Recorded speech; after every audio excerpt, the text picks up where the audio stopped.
Le Hollandais sans peine de Marie-Aude Muraille et Michel Guay, texte 2. Le petit garçon semblait m'attendre, les mains sur les hanches. Je shootais. Il arrêta mon ballon sans effort. Il était sûrement idiot, mais il n'était pas maladroit. La partie s'engagea. Au bout de 10 minutes, j'avais oublié mon bain de langue, mais je m'amusais bien. Le petit garçon blond bloqua le ballon sous son pied et, tapant sur sa poitrine, il me cria « Nikos !» ou quelque chose dans ce genre-là. Je compris qu'il se présentait. Je tapais sur ma poitrine et, pour plaisanter, je criais « Moi, Tarzan !» Mon nouveau camarade était un enfant sérieux. Il répéta après moi « Moi, Tarzan !» Il avait l'intention de prendre un bain de langue. Il répéta une deuxième fois « Moi, Tarzan !» avec beaucoup d'application. Je n'aimais pas tellement mon prénom. Je songeais que moi, Tarzan, ferait tout aussi bien l'affaire que Jean-Charles pendant ce mois d'août. Nous nous assîmes dans l'herbe. L'idée me traversa alors qu'il était très difficile de devenir le copain de quelqu'un qui ne dit pas un seul mot de la même façon que vous. Mon ami Niklos cueillit une fleur et prononça un mot comme flour ou flaour, ou peut-être flaveur. Par politesse, je répétais. Il éclata de rire, j'avais sans doute mal prononcé. Il me fit signe ensuite de donner son nom à la fleur dans ma langue. Que se passa-t-il dans ma tête à ce moment-là ? Je trouvais tout à coup stupide d'appeler fleur une fleur. Je savais bien que c'était son nom. Alors je dis « Sprout !» Niklos répéta « Sprout !»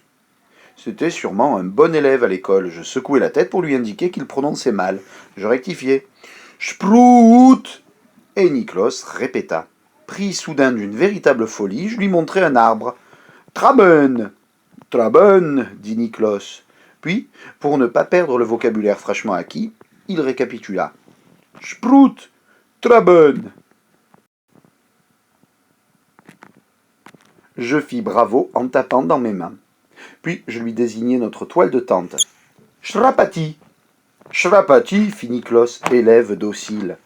Au bout du 10e mot, je pris peur de tout mélanger, d'autant que Niklos était doué d'une mémoire redoutable. Je courus à ma tante en criant « Moi Tarzan Shrapati !» ce qui signifiait bien évidemment que j'allais faire un saut jusqu'à ma tante. Niklos me comprit parfaitement. Mes parents me virent rentrer tout excité. « Tu t'amuses bien ?» me demanda papa. « Oh oui, je vais écrire des mots dans un cahier. » Je me saisis du fameux cahier de vacances. « Des mots d'allemand ?» me demanda mon père, plein d'espoir. « Non, criai-je en m'enfuyant, c'est du hollandais, Niklos est hollandais. » J'étais ravi de cette dernière trouvaille. Shrapati, tante.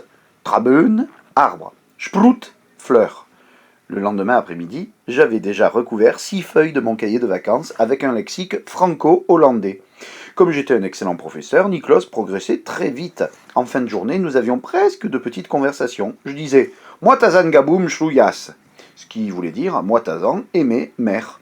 Niklos me répondait avec conviction « Niklos Gaboum Shlouyas ». Mon ami était persuadé qu'il apprenait le français et je crois bien que de temps en temps, il allait répéter un mot de français à ses parents.